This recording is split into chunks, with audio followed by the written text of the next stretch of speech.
तर प्रधानमंत्री आवास योजनेच्या ऑनलाईन अर्ज प्रक्रियांचं मनपा आयुक्तांच्या हस्ते उद्घाटन. मनपाच्या घरासाठी भरावे लागतील 9.25 ते 12 लाख रुपये. 23 डिसेंबर पर्यंत भरता येईल ऑनलाईन अर्ज पात्र ठरल्यावरती विक्री रकमेतून अनुदान वजा होणार. छत्रपती संभाजीनगर महापालिकेच्या 43व्या स्थापना दिनानिमित्त महापालिकेमध्ये विविध कार्यक्रमांचं आयोजन करण्यात आलं. त्या अंतर्गत मालमत्ता कर विभागातील कर्मचाऱ्यांसाठी श्री मोबाईल मित्र ॲप्लिकेशनचं उद्घाटन महापालिकेचे आयुक्त तथा प्रशासक जी श्रीकांत यांच्या हस्ते करण्यात आलं. छत्रपती संभाजीनगर महानगरपालिकेच्या स्थापना दिनानिमित्त छत्रपती संभाजीनगर शहरातील विविध ठिकाणी असलेल्या महापुरुषांच्या पुतळ्यांना अभिवादन करण्यात आलं. यासाठी महापालिकेचे उपायुक्त रणजित पाटील यांच्यासह सर्व अधिकाऱ्यांनी आपापल्या प्रभागात महापुरुषांच्या पुतळ्यांना अभिवादन केलं. त्यानंतर महापालिकेच्या वाहनांचं पथसंचलन शहर परिसरातून करण्यात आलं. या पथसंचलनाचं महानगरपालिका आयुक्त जी श्रीकांत यांच्या हस्ते हिरवी झेंडी दाखवून सुरुवात करण्यात आली. सदर पथसंचलन N5 CIDCO Jalna road, Chikalthana, 7 hill, TV centre, Delhi gate, first and railway station, Beed bypass, सुतगिरणी चौक मार्गे 7 हिल येथे समारोप करण्यात आला. महापालिकेचे आयुक्त जी श्रीकांत यांच्या हस्ते मालमत्ता करो विभागातील कर्मचाऱ्यांसाठी श्री मित्र मोबाईल ॲप्लिकेशनचं उद्घाटन करण्यात आलं. त्यानंतर त्यांनी उपस्थितांना मार्गदर्शन करताना शुभेच्छा संदेश दिले. हर्सूलच्या घटकामध्ये खूप अतिक्रमण होते आणि जवळपास 7-8 महिने त्या ठिकाणी उपोषणाला पण बसले. आम्ही त्यावेळेला सांगितलं 5-50 लोकांसाठी 1000 लोकांचे नुकसान करू शकत नाही, म्हणून हृदयावर दगड ठेवून त्या ठिकाणी अतिक्रमण काढले. सरिता सोनवणे असतील, संतोष बावळे, गिरी आणि सर्व टीम त्या ठिकाणी मिळून बरेच वेळा आपले कार्य त्यावेळेला करत असताना का बरं आपण करतो, परंतु त्याला भविष्याची ज्यावेळेला त्या गोष्टीच्या कोणी बोलणार असेल की बाबा त्या ठिकाणी उद्या एखादा व्यक्ती राहायला परिवारासोबत राहणार, त्यावेळेला त्या ठिकाणी हातभार लावलेला प्रत्येक अधिकाऱ्यांची, कर्मचाऱ्यांची फार मोठा त्या ठिकाणी वाटा असेल.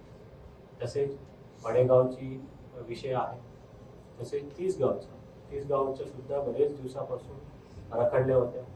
खूप मीटिंग झाल्यानंतर मग शेवटी तोडगा काढून काय आपण एक पाऊल पाठीमागं येऊन जवळपास 30 गावमध्ये जवळपास 6,500 एवढं घराचं त्या ठिकाणी बांधकाम होतं. आज 11,000 या घराचा लॉटरी म्हणजे काय, आजपासून अर्ज लोक भरू शकतात. भरल्यानंतर बरेच वेळा कागद पडताळणीसाठी इकडे तिकडे फिरायचं असतात, ते न फिरतात यापूर्वी म्हाडामध्ये काम केलेलं ते प्रॉपर्टी सॉफ्टवेअर श्री मिस्टर जयफोडे त्यांना मी मनापूर्वक धन्यवाद आणि अभिनंदन सांगतो. कारण एक पारदर्शक पद्धती कशा राहायला पाहिजे. महापालिका म्हटल्यावर यांना भेटलं, त्यांना भेटलं, अधिकाऱ्यांना भेटलं किंवा नगरसेवकांना भेटलं ते होते अशा पद्धतीचा नाही. हे एकदम पारदर्शक प्रक्रिया आहे. यापूर्वी भरलेलं अर्जांपैकी त्यामध्ये लोकांनी ऑनलाईन भरायचं. बरेच वेळा कागदपत्रामध्ये गोड असतं, बोगस लाभार्थी आणि हे प्रमाणपत्र बरोबर नाही, परंतु हे ऑटोमॅटिक व्हेरिफिकेशनची सॉफ्टवेअर आहे. त्यामध्ये वसुली अजून जास्त आहे असं मला वाटतं, कारण आम्ही 130 कर्मचारी प्रॉपर्टी टॅक्स डिपार्टमेंट मध्ये जुने तात्काळात बसले होते. त्याच्यामध्ये काही लोक चांगलं असू शकतात, परंतु मोठ्या प्रमाणावर मला तक्रारी यायचा. आपण विभागाने सुद्धा, लोकांनी सुद्धा तक्रारी केल्या. कर समाधान शिबिर मध्ये काही गोष्टी लक्षात आल्या.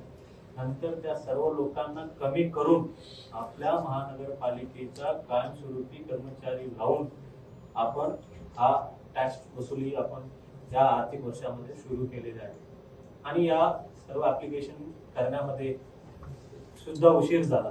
त्याचं कारण आहे, जे व्यक्ती काय कारणाने तो हर्सूल पर्यंत गेला आणि तिकडे बसला आणि मला माहित नव्हतं होणार की नाही होणार. हर्सूलला गेला होता, शेवटी तो बाहेर आला आणि त्याला सांगितलं बाबा हर्सूलून बाहेर आहे, लवकर आमचं काम करा, तुझ्या गाड्या आमचे दुसऱ्या प्रकरणाशी आमचे काय घेणे देणं, आम्ही आमच्या तुम्हाला टेंडर दिला, आमचे लवकर करून द्या, नाही तर दुसऱ्यांना देऊ. परंतु त्यांनी येऊन लवकरच चांगलं काम केलं. त्यांचंही मी मनापूर्वक शुभेच्छा व्यक्त करतो. आणि नक्कीच आज वर्धापन दिनाच्या निमित्ताने अजून बरेच काही करायचं होतं, परंतु आपल्या सर्व अधिकारी कर्मचारी आज फील्डवर आहेत. उद्या संध्याकाळी अजून काही एक एक जो आहे technological tools, because these are foundation stones असणार आहे या पुढच्या मोठे पाऊलसाठी. बरेच वेळ लागतो काहीतरी मोठं केलं तर होतो, असं नाही. फार किरकोळ आणि सिस्टम मध्ये छोटे नट बोल्ट जरी दुरुस्ती केलं तर भरपूर सिस्टम चालायला लागतो. ते अशा गोष्टीचं सुद्धा आज लोकार्पण होताना आणि त्यासाठी तिथे खूप अधिकारी कर्मचारी, काही लोकांचं नाव घेणे मला शक्य नाही आहे, परंतु सर्व लोकांनी मेहनती घेतल्या त्यांच्या मी सर्व अधिकाऱ्यांचा मनापूर्वक शुभेच्छा व्यक्त करतो. आणि पुनश्च सर्व कर्मचारी अधिकारी उपस्थित सर्व लोकांना आपल्या या छत्रपती संभाजीनगर महानगरपालिकेचा वर्धापन दिनाच्या निमित्ताने खूप खूप शुभेच्छा देऊन थांबतो. उशिरा काय होतं, उशिरा झाला तर चालेल, परंतु चुकीचा नाही झाला पाहिजे हा आमच्या भावना असतो. म्हणून बरेच त्याच्यामध्ये राऊंड ऑफ मीटिंग मध्ये की कशा पद्धतीने महानगरपालिकेचा निकषामध्ये बसून आपल्याला काम करायचे. आज 8 डिसेंबर पासून सुरुवात होईल, 23 डिसेंबर पर्यंत आपण अर्ज भरू शकता. मग नंतर 26 पर्यंत आपल्या पेमेंट त्या ठिकाणी करू शकता. एक वेळा लाभार्थी निश्चिती झाला मग त्यांच्या आवडीप्रमाणे त्यांना कोणाला सुंदरवाडीत राहायचा, कोणाला कोणाला पडेगावात राहायचं, कोणाला हर्षूरमध्ये राहायचं, त्याचा भाव सुद्धा 9 लाख 12 लाख आहे. आणि वर्तमानपत्र पेपरवाले पण इकडे आहे. तुम्ही बाहेर लोक यापूर्वी पण काही लोक टीका करत होते भाव जास्त आहे. भाव जास्त असेल तर मी चॅलेंज करतो, माझ्या भावामध्ये कोणीही यापेक्षा कमी भावामध्ये देत असेल मी त्यांना स्वागत करतो आणि त्या गोष्टी आम्ही स्वीकारायला पण तयार. कारण जवळपास हर्सूल एकदम सिटीच्या मध्यभागी त्या ठिकाणी 11,99,000 मध्ये त्या ठिकाणी घर भेटतं. आणि तसेच सुंदरवाडी, तिसगाव, पडेगाव, आज जरी तिसगाव सुंदरवाडी लांब होत असेल परंतु 1-1.5 वर्षामध्ये आपल्या शहर जेवढा झपाट्याने वाढतोय आणि जेवढा झपाट्याने शेंद्रा, बिडकीन, आता त्या ठिकाणी जमीन संपलं, आता त्या ठिकाणी खूप मोठे प्रमाणे मजूर येणार आणि ह्या सर्व लोकांच्या घराची गरज असणार. आणि फक्त एवढंच नव्हे, आम्ही जिल्हाधिकारी कार्यालयाला सुद्धा विनंती केली की अजूनही आम्हाला जमीन द्या, जेणेकरून जास्तीत जास्त आपल्याला घर बांधकाम करता येतं. आणि कित्येक अडचणीमध्ये असून सुद्धा आपण एक रिस्क घेतलं, आम्ही टेंडर काढलं, आम्हाला भरोसा होता, माझ्या टीमवर मला भरोसा होता की हर्सूलचं अतिक्रमण आपण काढणार. आणि कित्येक लोकांनी काही थांबवण्याचा आणि आमच्या माजी सैनिकांवर दगडफेक जरी झाला आणि त्याला बोलून हा दगड तुम्ही काढला, परंतु हा दगडातून कित्येक लोकांच्या घराचे निर्माण होतो. कदाचित त्या लोक दगड मारणाऱ्यांना कदाचित कळत नाही, परंतु या सर्व लोकांची घरं आपण बांधतोय. म्हणून आपण त्याला काही गोष्टी माफ जरी केल्या आणि शेवटी एक आगळं वेगळं आपण निर्णय घेतला, ज्या ठिकाणी बसलेल्या लोकांना घरं तुम्हाला भाडा पण देणार. आणि ह्या गोष्टी घेणारे महानगरपालिका हा पहिल्यांदा आहे की आपण, कारण शेवटी आपण भाडा किती लोकांना, 50 लोकांना 2,000 रुपयाच्या हिशोबाने जरी भाडं दिलं 1 लाख रुपये आणि 18 महिन्यासाठी 18 लाख 20 लाख, परंतु त्या ठिकाणी मला जवळपास 25-30 कोटीचा प्रकल्प फक्त 18 लाख मुळे नाही होणे हे दुर्दैवी वाटतं. म्हणून आपण हा निर्णय घेतला आणि त्यामध्ये अनवर भाई असतील आणि मिस्टर अग्रवालजी असतील, ते आमच्यावर भरोसा ठेवले आणि ते वारंवार त्यांच्या प्रश्नाचं निराकरण करून आज आपण ह्या टप्प्यावर आपण आलो. आज ते PMFY आणि त्यासोबत आपण अशाच पद्धतीचं जे सॉफ्टवेअर आहे ऑटोमॅटिक व्हेरिफिकेशन साठी रमाई आवास योजनेसाठी सुद्धा आपल्याला तयारी करायची आहे, जेणेकरून ऑलरेडी सोशल वेलफेअर कमिशनरशी बोलणं झालं की सर अशा पद्धतीचा जे पथदर्शी प्रकल्प जे आहे तुम्ही आपल्या शहरामध्ये करा, जेणेकरून कारण माननीय मंत्री सुद्धा या भागाचेच आहेत, या ठिकाणचेच आहेत. म्हणून रमाई आवास योजनेचं सुद्धा अशा पद्धतीचं सॉफ्टवेअर करणे आपल्याला गरजेचं आहे. ते सुद्धा डिपार्टमेंटला मी चॅलेंज देतो. सविता मॅडम तुमची बोलणं झालं, हा रमाई आवास योजनेची सुद्धा लवकरात लवकर टेंडर काढून एक कारण भरपूर तक्रारी येतात, बोगस लाभार्थी हे अत्यंत गरीब समाज असलेल्या याच्यामध्ये काही लोक त्याच्या पिळवणूक करतात. त्यांच्या कागदपत्रासाठी तो खूप हेळसांड करावा लागतो, इकडे तिकडे जावं लागतो.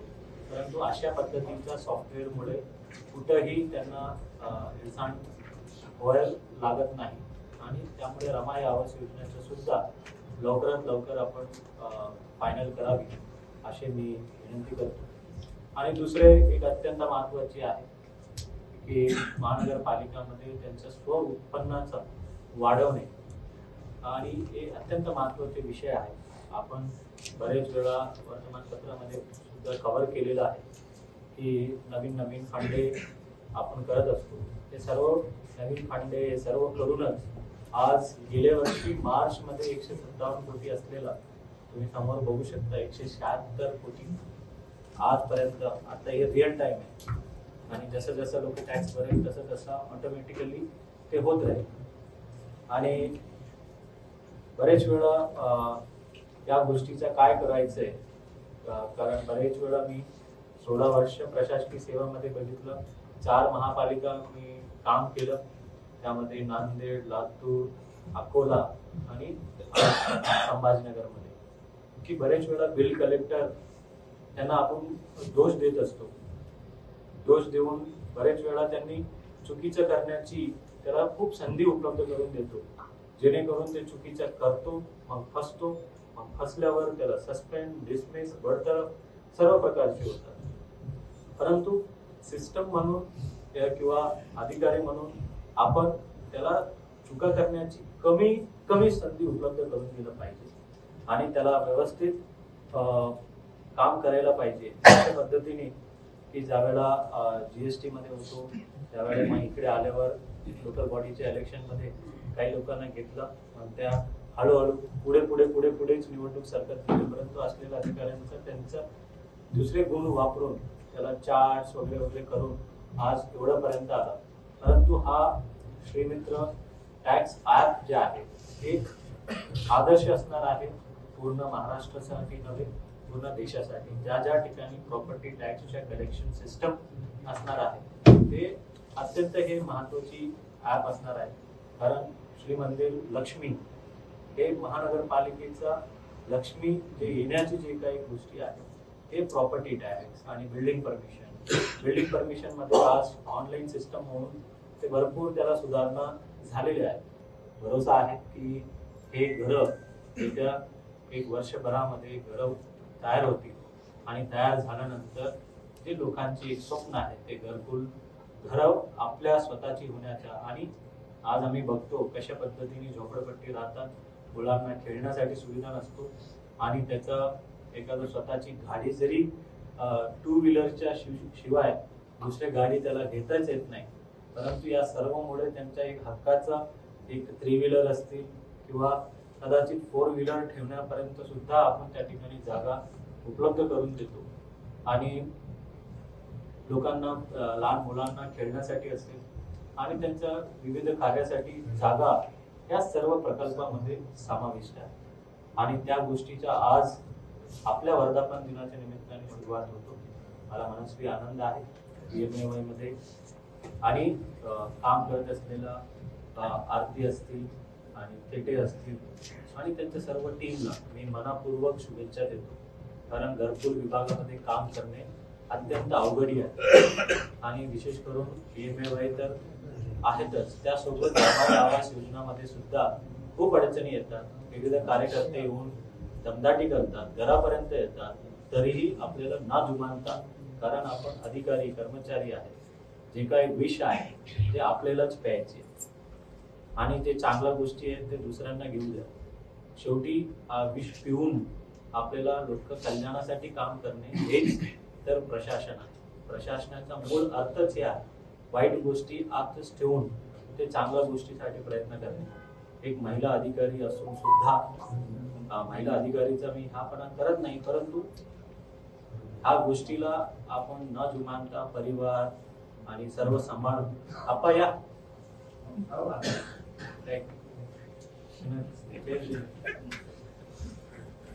काम करणे, कारण सविधा असतील, वावडे असतील, अतिक्रमण काढत असताना भरपूर अडचणी समोर येतात. तरी आपण पुढे येते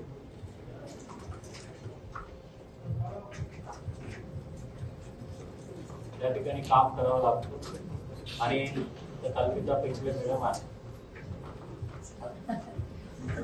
2 बोट हे अतिक्रमणामध्येच गेलेले आहेत. म्हणजे खूप अडचणी असतात, तरी लोक कल्याणासाठी काम करणे हा प्रशासनाचं कर्तव्य आहे. आणि लोक बोलणारे बोलत असतात, आपण करणारे आम्ही सक्षमपणे ॲज ए टीम लीडर म्हणून मला तुमच्या सर्व चांगल्या कार्यासाठी मी भक्कमपणे उभा राहील. आणि कुठल्याही स्तरापर्यंत तुमच्यासाठी कुठेही पर्यंत जाण्यास माझी तयारी असेल या ठिकाणी मी ग्वाही देतो. मित्रांनो, ही बातमी तुम्हाला कशी वाटली आमच्या कमेंट बॉक्समध्ये प्रतिक्रियेच्या स्वरूपात नोंदवायला विसरू नका. अशाच बातम्या बघण्यासाठी आणि अपडेट राहण्यासाठी आमच्या YouTube चॅनलला सबस्क्राईब करायला विसरू नका. धन्यवाद.